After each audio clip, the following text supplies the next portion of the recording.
हाँ जनाब, तो आज हम आगे डिस्कस करते हैं चैप्टर 4 जो कि कौन सा है, प्रतिरक्षा एवं रक्त समूह। ठीक है ना। पिछला एक वीडियो हमने बना लिया है, बहुत ही अच्छे से उस पर क्वेश्चनों को डिस्कस किया है, बहुत ही इंटरेस्टिंग आपके लिए वो जो चैप्टर है वो रहा होगा। ठीक है, आज उसी चैप्टर में हम आगे डिस्कस करते हैं और थोड़े बहुत और क्वेश्चन की हम बात करते हैं। ठीक है ना। हम टॉप क्वेश्चंस इस चैप्टर को जो है ना क्वेश्चंस के माध्यम से समझ रहे हैं, पूरा चैप्टर आपको समझ में जाएगा और यह सभी क्वेश्चंस जो है ना वो चैप्टर्स को पढ़कर उन चैप्टर्स के बीच में से लिया गया है। ठीक है ना। तो जो है ना कोई आपको प्रॉब्लम आने की है नहीं। बात करते हैं, देखिए सबसे पहला क्वेश्चन, रक्त किससे मिलकर बना होता है। देखिए आप सबको पता है कि ब्लड जो है वो क्या होता है, रक्त क्या होता है। अब आपको सवाल पूछा गया है कि रक्त जो है वो किससे मिलकर बना होता है। भाई रक्त में आखिरकार होता क्या है, तो आपको बोलना पड़ेगा कि सर रक्त प्लाज्मा एवं रक्त कणिका जो होती है ना उनसे मिलकर बना होता है। ठीक है ना। इसके बाद एक और क्वेश्चन है, दो तरीके से आपको यह क्वेश्चन पूछा जा सकता है। कौन सा है कि प्लाज्मा में कितने प्रकार की रक्त कणिकाएं होती है या फिर रक्त कितने प्रकार की कणिकाओं से मिलकर बना होता है। दोनों में से किसी भी तरीके से आपको प्रश्न पूछा जा सकता है। तो आप बोलोगे कि जो रक्त में जो है ना, बोल सकता है कि प्लाज्मा में जो है वो 3 प्रकार की रक्त कणिकाएं पाई जाती है। कौन कौन सी? श्वेत लाल रक्त कोशिकाएं बोल दो या लाल रक्त कणिकाएं बोल सकते हैं, श्वेत रक्त कणिकाएं या कोशिकाएं और बिंबाणु। ये 3 जो है वो कणिकाएं पाई जाती है, 3 कोशिकाएं पाई जाती है रक्त में। ठीक है ना, याद हो जाएगा। आगे बढ़ते हैं, आपको क्या बोला गया है कि रक्त का विभिन्न समूहों में वर्गीकरण सबसे पहले किसने किया था। तो आपको जो है ना आंसर देना है कार्ल लैंडस्टीनर ने। ठीक है ना। किसने किया था? कार्ल लैंडस्टीनर ने। ये आपको जो है वो याद हो जाएगा। इसके बाद जो है ना 23वां क्वेश्चन बोला है कि आपका जो प्रथम उत्पादित प्रतिरक्षी है वो कौन सी है। तो जो है ना आप क्या लिखोगे? आईजीएम। देखिए आपको पता होगा कि गे मेड, ये जो है ना आपको पता होगा ये 5 जो है ना प्रतिरक्षी होती है, IgG, IgA, IgM, IgE और IgD। ये 5 प्रतिरक्षी होती है। उनमें से जो IgM है ना वो जो है ना सबसे पहले यह उत्पादित की जाती है। प्रथम उत्पादित प्रतिरक्षी IgM है। ठीक है, याद रह जाएगा। इसके बाद आपको बोला है कि रक्त कणिकाओं की सतह पर पाए जाने वाले प्रतिजनों के आधार पर प्रतिजन कौन कौन से होते हैं। देखिए एक्चुअल में तो 2 ही होते हैं, लेकिन आपके बुक में 2 ही दे रखे, लेकिन आगे जाकर उसी बुक में तीसरा और प्रतिरक्षी दे रखा है जो कि कौन सा? RH प्रतिजन। प्रतिजन कौन कौन से होते हैं, तो मैंने यहाँ पर लिखा है 3 प्रकार। कौन सा? प्रतिजन A, प्रतिजन B और प्रतिजन मतलब बोल सकते हैं कि तीसरा है RH प्रतिजन। टोटल 3 प्रतिजन होते हैं, याद हो जाएगा।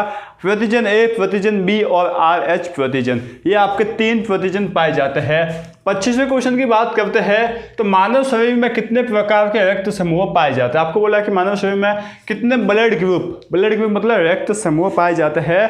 तो आपको जवाब देना है 4 प्रकार, A, B और O रक्त समूह 4 प्रकार के पाए जाते हैं। आपको बोला भी जाता है कि आपका ब्लड ग्रुप कौन सा है, तो आप बोलते जाता है A है, B है, AB है या O है, कोई भी बोल सकते हैं जो होता है वो। इसके बाद आपको बोला कि RH समूहीकरण किसे कहते हैं। ठीक है ना। RH समीकरण को पढ़ने से पहले जो है ना इस 25वें क्वेश्चन पे वापस आते हैं और आपको बोला है कि blood group A, blood group B, AB और O। ठीक है ना। तो आपको ये याद होना चाहिए कि एंटीजन जो होते हैं ना इस A ब्लड ग्रुप में जो है ना, A ब्लड ग्रुप में ठीक है ना एंटी B प्रतिजन पाए जाते हैं। B ब्लड ग्रुप में जो है ना वो एंटी A ब्लड ग्रुप पाए जाते हैं। AB ब्लड ग्रुप में जो है ना वो क्या है? एंटी A या फिर जो है ना anti A and anti B, दोनों में से कोई भी जो है वो प्रतिजन नहीं पाया जाता है। और O में जो है ना एंटी A भी पाया जाता है, anti A and anti B, ये दोनों जो है ना ब्लड ग्रुप इसमें पाए जाते हैं। तो ये जो है ना आपको याद होना चाहिए। क्या है? देखिए जस्ट उल्टा, ब्लड ग्रुप A में एंटी B, B में एंटी A और A B जब दोनों साथ में होंगे तो उसमें कोई भी ब्लड ग्रुप कोई भी प्रतिजन जो है वो नहीं पाए जाते। प्रतिजन की हम बात कर रहे हैं। और O में जो है ना दोनों पाए जाते हैं, एंटी A भी पाया जाता है और एंटी B भी पाया जाता है। ठीक है ना, प्रतिजन की बात कर रहे हैं। इसके बाद हम बात करते हैं, देखिए RH समूहीकरण किसे कहते हैं। तो देखिए जब रक्त कणिका पर RH प्रतिजन जब उपस्थित होता है ना तो उस रक्त को हम बोलते हैं कि ये RH धनात्मक है। ठीक है, देखिए RH धनात्मक कहलाता है। और जब रक्त में RH प्रतिजन उपस्थित नहीं होते हैं तो हमको बोलते हैं कि ये RH ऋणात्मक रिक्त है, ठीक है ना। तो इसी व्यवस्था को जब उपस्थित होते तो RH धनात्मक, और जब रिक्त में RH उपस्थित नहीं होते तो RH ऋणात्मक बोलते हैं ना। इसी व्यवस्था को जो है ना हम क्या कहते हैं, इसी व्यवस्था को RH समूहीकरण हम कहते हैं, ठीक है ना। तो छोटे छोटे क्वेश्चन है, याद हो जाएंगे आपको। एक बहुत ही अच्छा क्वेश्चन है, यदि आपका ब्लड ग्रुप A है और यदि आपको एक ऐसे व्यक्ति का खून चढ़ा दिया जाए, जो बोतल होती है, ऐसे व्यक्ति का खून चढ़ा दिया जाए जिसका ब्लड ग्रुप B है, तो आपका उस कंडीशन में रिएक्शन क्या होगा, आपकी बॉडी क्या रिएक्ट करेगी। तो यही यहाँ पे बोला गया है। पहले समझ लेते हैं, पहले पढ़ लेते हैं, उसके बाद समझेंगे। देखिए, ए समूह वाले व्यक्ति को जब B प्रकार का रक्त चढ़ा दिया जाता है तो उसके शरीर में उपस्थित एंटी B प्रकार की प्रतिरक्षी B प्रकार की रक्त कणिकाओं का विनाश करती है। समझ गए? देखिए मैं समझाता हूँ। आप मान लीजिए आप खुद का, आपका ब्लड ग्रुप है A और किसी दूसरे का आपको ब्लड चढ़ा दिया गया है जिसका ब्लड ग्रुप है B। अब यदि देखिए आपके ब्लड में कौन सा प्रतिजन है, एंटी B। यदि आपके ब्लड ग्रुप A है तो आपके जो उस ब्लड में कौन सा प्रतिजन है, एंटी B प्रतिजन है, ठीक है। तो ये जो एंटी B प्रतिजन है, एंटी मतलब दुश्मन बोल सकते हैं कि ये तो मेरा एंटी है, ठीक है ना। तो एंटी B मतलब B का दुश्मन। तो जब उस ब्लड ग्रुप A में ब्लड ग्रुप B वाला जो है ना रक्त आएगा ना, तो उस ब्लड ग्रुप में जो आपके शरीर में उपस्थित एंटी B प्रतिजन उस B रक्त को जो है ना विनाश कर देगा, उसको जो है ना नष्ट कर देगा। नष्ट करने का मतलब ये ऐसा नहीं कि वो लड़ेगा, उसको बाहर निकाल लेगा। उसका जो है ना बोल सकते हैं कि उसको जो इसमें आप बोल सकते हैं कि बी प्रतिजन जो पाए जाते हैं ना उस B ब्लड ग्रुप में, उसको जो है ना नष्ट कर देगा। जिससे जो होगा क्या कि वहाँ पे बहुत से क्लॉट बनेंगे, उससे जो है ना बोल सकते हैं बहुत सी बीमारियाँ जो है ना हो जाती है, आदमी की इवन मृत्यु भी हो जाती है। इसलिए जो है ना आपको ब्लड ग्रुप पर लेते समय बहुत से ध्यान रखना चाहिए। बाकी एक्चुअल में फंडा ये है कि उस आदमी जिसका ब्लड ग्रुप A है उसमें उपस्थित एंटी B प्रतिजन उस B ब्लड ग्रुप वाले ब्लड जो है ना उसको नष्ट कर देता है, ठीक है ना। यही जो है यहाँ पे बोला गया है। एंटी B प्रकार का प्रतिरक्षी B प्रकार की रक्त कणिकाओं का विनाश करती है। जो रक्त कणिकाएं होती है ना उसका जो है वो विनाश कर देती है।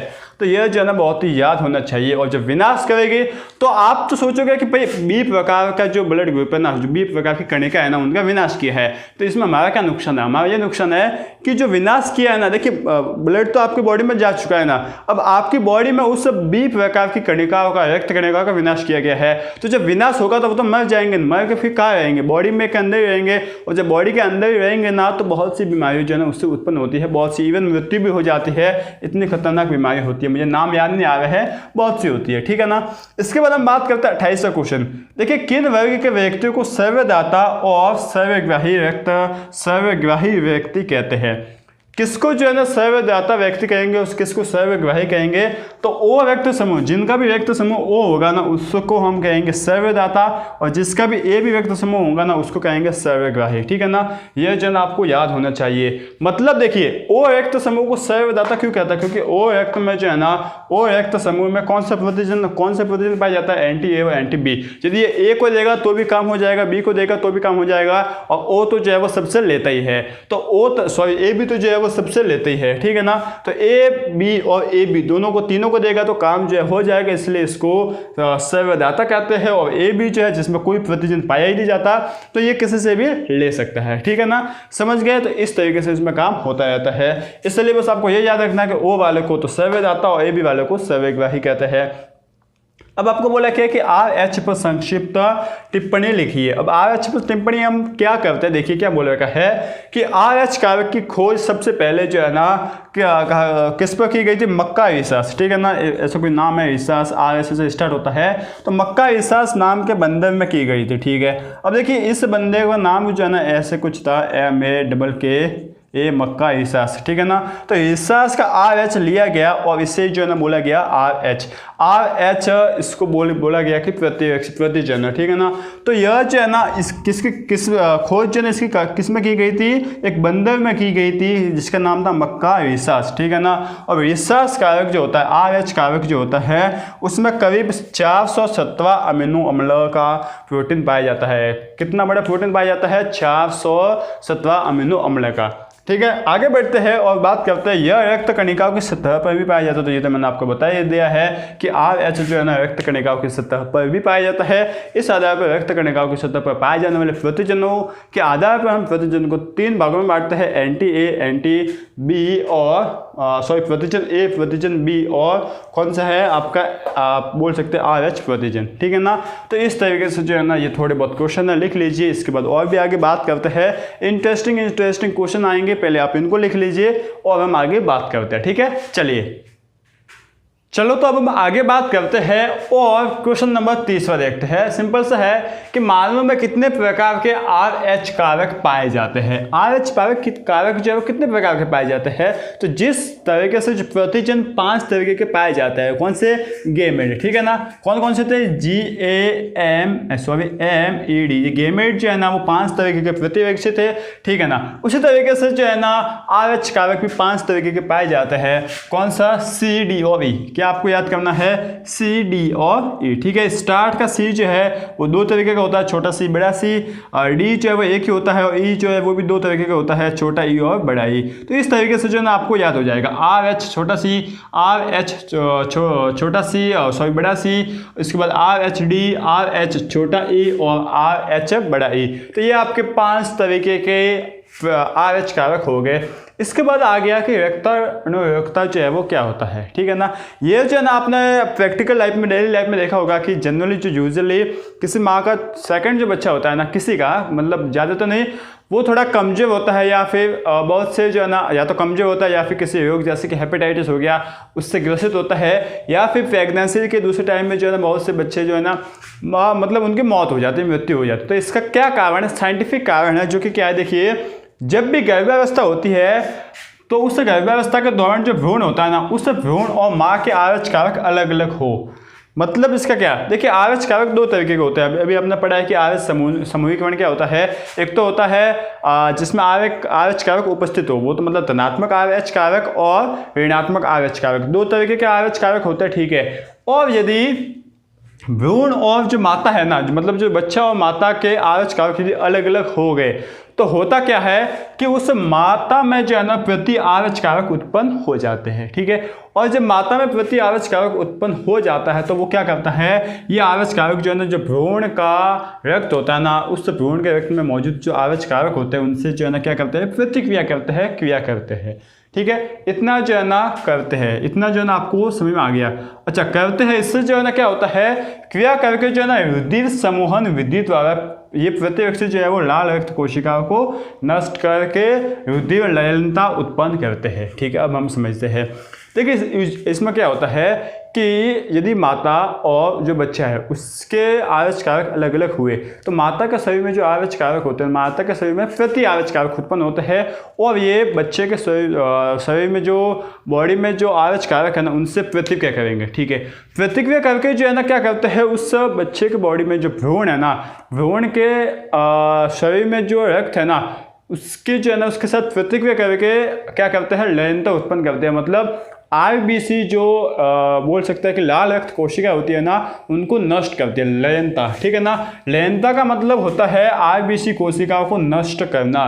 तो इन RBC कोशिकाओं को नष्ट कर देते हैं, जिससे क्या होता है, यूजुअली जो दूसरा बच्चा होता है ना, पहले बच्चे को तो बख्श दिया जाता है, पहले बच्चे का ऐसा कोई इफेक्ट नहीं होता, लेकिन जो दूसरा बच्चा जब पैदा होता है ना, तब जो है ना वो दूसरा बच्चा या तो उसकी मृत्यु हो सकती है या फिर वो कमजोर पैदा हो सकता है, उसे हेपेटाइटिस हो सकता है। ठीक है ना, किसके कारण होता है, अलग अलग RH कारक होने के कारण माता के शरीर में प्रति RH कारक उत्पन्न हो जाते हैं, जो कि भ्रूण के जो रक्त है उससे प्रतिक्रिया करके उसकी जो RBC सेल्स होती है ना, RBC कोशिका होती है, उनको जो है ना नष्ट करता है। ठीक है ना, समझ गए, यह जो है ना काम होता है रक्ताणुरेखता में। ठीक है, अब इसका उपचार क्या है, तो इसका उपचार है रोहगम प्रतिरक्षी। क्या है, रोहगम प्रतिरक्षी, याद रहना चाहिए आपको। होता क्या कि इस रक्ताणुरेखता के उपचार हेतु माता को प्रथम प्रसव मतलब जब फर्स्ट टाइम प्रेगनेंसी होती है उसके बाद 24 घंटे, बच्चा पैदा होने के 24 घंटे बाद जो है ना, 24 घंटे के अंदर जो है ना उसको IgG प्रतिरक्षियों का जो है ना वो टीका लगाया जाता है, जिससे जो है ना क्या हो जाता है, जिससे जो है ना हम ग्रहोगम प्रतिरक्षी कहते हैं। किसको? IgG प्रतिरक्षियों को। समझ में आ गया ना? मतलब ये जो बीमारी होती है ना रक्ताणुरोगता, इसको नहीं होने से, इसको रोकने के लिए माता के मतलब बच्चे के जन्म के बाद माता को 24 घंटे के अंदर अंदर ये IgG टीका लगाया जाता है, प्रतिरक्षी जो है ना का टीका लगाया जाता है, जिससे इससे ही जो है ना हम रोगोगम प्रतिरक्षी कहते हैं। ठीक है ना? इतना आपको समझ में आ गया होगा। बस ये यहाँ तक आपका RH बोल सकते हैं कि कारक कंप्लीट हो गया। अब हम बात करेंगे रक्तदान की। अच्छा, रक्तदान क्या होता है? सुना होगा आपने कि उसको जो है ना उसके बॉडी में, उसके शरीर में खून की कमी होगी, इसलिए उसको खून चढ़ाना है, तो खून चढ़ाने को ही हम बोलते हैं रक्तदान। समझ में आ गया ना? जैसे कि देखिए, ऐसी विधि जिसमें एक व्यक्ति से दूसरे व्यक्ति के परिसंचरण तंत्र में रक्त या रक्त आधारित उत्पादों जैसे प्लेटलेट्स हो गया, प्लाज्मा हो गया आदि को स्थानांतरित किया जाता है, इसे हम रक्तदान बोलते हैं। ठीक है ना? रक्त आदान। समझ में आ गया ना? जब एक व्यक्ति का ब्लड दूसरे व्यक्ति के परिसंचरण तंत्र, दूसरे व्यक्ति की बॉडी में चढ़ाया जाता है, उसे हम रक्तदान कहते हैं। यह भी आप लिख सकते हो, आप अपने हिसाब से भी लिख सकते हो। ठीक है ना? समझ में आ गया? यह है रक्तदान। अच्छा, रक्तदान जो है सर्वप्रथम किसने किया और किससे किया था? तो सर्वप्रथम किसने किया था? जॉन यह है आपका बैप्टिस्ट। कौन सा है? बैप्टिस्ट डेनिस द्वारा किया गया था। ठीक है ना? और उन्होंने क्या किया था? 15 वर्ष का एक बालक है ना, उसे 15 वर्ष के बालक में भेड़ के रक्त का रक्तदान किया था। आज के टाइम में यह लीगल नहीं है, आज के टाइम में यह बंद ही कर दिया गया है। आपको यदि ब्लड चढ़ाना है तो दूसरे इंसान का ही, मतलब इंसान का ही ब्लड चढ़ेगा। ठीक है ना? यह जो है ना आपका होता है, एक भेड़ का उन्होंने किया था, 15 वर्ष के बालक में खून चढ़ाया था, लेकिन अब ऐसा नहीं होता है। तो सर्वप्रथम किया था जॉन बैप्टिस्ट डेनिस द्वारा। किस पर किया था? एक 15 वर्ष के बालक पर। किससे किया था? एक भेड़ से। ठीक है ना? रक्तदान किया था। अच्छा, ये रक्तदान जो है ना जिस तरीके से मानव में होता है ना, उसी तरीके से पशुओं में भी होता है। ठीक है? सब में यह ब्लड का छिड़ाने का प्रोसेस सब में होता है। अच्छा, रक्तदान की प्रक्रिया जो है ना वो 2 प्रकार की होती है, तो आपको समझ में ये भी आता है। अब रक्त किसी को चढ़ाना तो सबसे पहले तो लेंगे ना, संग्रहण करेंगे, उसके बाद चढ़ाएंगे। तो 2 तरीके होते हैं। कौन से है 2 प्रकार? रक्त संग्रहण और आदान, ये 2 प्रकार आपके होते हैं। ठीक है? और स्रोत के आधार पर, रक्त के स्रोत के आधार पर रक्तदान के प्रकार ये भी 2 प्रकार के होते हैं। एक तो समजात और एक समजीवी। जात का मतलब विज्ञान में होता है कि एक ही प्रजाति, जैसे कि मानव है। ठीक है? तो मानव का मानव में ही रक्त दिया जाता है, तो एक ही जाति के मनुष्य में किया जाए तब वो समजात। और समजीव मतलब एक ही जीव का। समजीव में क्या होता है कि जैसे कि मैं हूँ, ठीक है, मुझे ब्लड चढ़ाना है, तो पहले तो जब मैं स्वस्थ था तब मेरा ब्लड जो है ना मैंने दान किया था, तो मेरा ब्लड जो है ना वो मैंने मतलब ऐसा समझो कि मैं अभी हेल्दी हूँ। ठीक है? तो मेरा ब्लड मैंने क्या सोचा कि मेरा ब्लड जो है ना अभी संग्रहित करा लेता हूँ, आगे काम आ गया तो ठीक है, नहीं तो दूसरों को दे दिया जाएगा। समझ में आ गया? जब मुझे ज़रूरत पड़ी इस ब्लड की तो मैं हॉस्पिटल गया और जो है ना मेरा ब्लड ही मुझे चढ़ा दिया गया। इसे हम क्या बोलते हैं? समजीवी आदान। समझ गए? तो ये 2 प्रकार के होते हैं, समजात आदान और समजीवी आदान। इसके बाद हम बात करते हैं भारत में अंगदान करने वाले। अंगदान समझते हो ना? बॉडी का कोई पार्ट मरने के बाद, जैसे कोई भी हो गया, किडनी हो गया, आपका हार्ट हो गया, कोई भी पार्ट जो ना, कोई भी अंग देने के बोलाता है, क्या कहलाता है? अंगदान कहलाता है। प्रति 10 लाख में कितनी है? प्रति 10 लाख में 0.8 है। मतलब आप 10 लाख लोगों को इकट्ठा करोगे ना तो वहाँ पर सिर्फ 0.8% लोग ही आपको मिलेंगे। समझ गए ना? तो रक्त अंगदान करने वाले व्यक्तियों की संख्या बहुत ही कम है।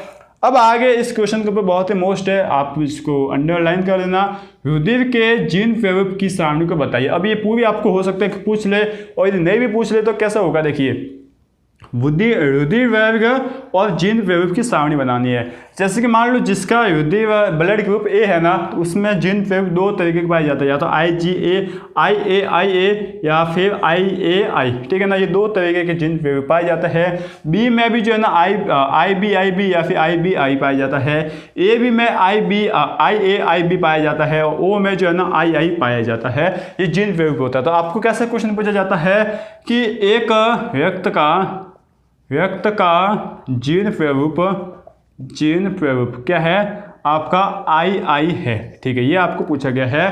तो उस रक्त का ब्लड ग्रुप, रक्त समूह बताइए। ये आपको जो है ना सवाल इस तरीके से पूछा जाता है। तो आपको यदि पता होगा कि जीन स्वरूप II किसका होता है? O का होता है, तो आप लिख लोगे उसका रक्त समूह ओ है। इस तरीके से क्वेश्चन आपको पूछा जा सकता है, तो इसलिए इस टेबल को याद कर लेना। भारत में अंगदान दिवस जो है वो कब मनाया जाता है? 13 अगस्त को। याद हो जाएगा, 15 अगस्त के 2 दिन पहले 13 अगस्त को मनाया जाता है। ठीक है, इसके बाद हृदय वैविक का नियंत्रण किनके द्वारा होता है? तो यही जो होता है ना, IA, IB और बोल सकते हैं कि I0 या I, इसको I0 भी बोलते हैं या I भी बोलते हैं। तो हृदय वैविक का नियंत्रण 3 विकल्पी, कौन कौन से होते हैं 3 विकल्पी? या तो IA, IB तथा I0 बोल दो या I बोल दो, के आपसी तालमेल पर निर्भर करता है। ये तीनों आपस में जो तालमेल करेंगे ना, तो उसी पर जो है ना ये हृदय वैविक का नियंत्रण जो है वो होता है। समझ में आ गया ना? इसके बाद हम बात करते हैं, देखिए 41 क्वेश्चन क्या है। 41 क्वेश्चन में हृदय वैविक की आनुवंशिकता का उपयोग क्या है? देखिए, हम हृदय वैविक की आनुवंशिकता पढ़ते हैं, तो इसका जो है ना उपयोग क्या है, किस तरीके से हम देखते हैं। देखिए, पैतृकता संबंधी विवादों का हल। समझ में आ रहा है क्या है पैतृकता? मतलब अब बोल सकते हैं कि पैतृक, जैसे कि दादा हो गया। जैसे कि देखिए, इसका एक अच्छा सा एग्जाम्पल बताता हूँ। एक लड़का है, ठीक है, एक बच्चा है, उसके ऊपर एक लेडी है और मतलब 2 फैमिली है, ठीक है ना। दोनों फैमिली वाले अपना दावा ठोक रहे हैं कि ये बच्चा जो है हमारा है। तो क्या करेंगे, उस बच्चे का जो है ना ब्लड लिया जाएगा, उन दोनों माता पिता का भी ब्लड लिया जाएगा और दूसरे माता पिता का भी ब्लड लिया जाएगा। दोनों में से जिसका ब्लड ग्रुप मैच करेगा ना, मान लो उस बच्चे का ए वाले जो पेरेंट्स हैं ना, उनसे ब्लड ग्रुप मैच कर रहा है, तो इससे यह पता चल जाएगा कि इस बच्चे के माता पिता ए वाले हैं, ठीक है ना, न कि बी वाले। तो इस तरीके से जो है ना इस हृदय वैविक जो होता है ना, उसकी पैतृकता संबंधी जितने भी विवाद होते हैं ना, उनको हल करने में किया जाता है। आ गया समझ में?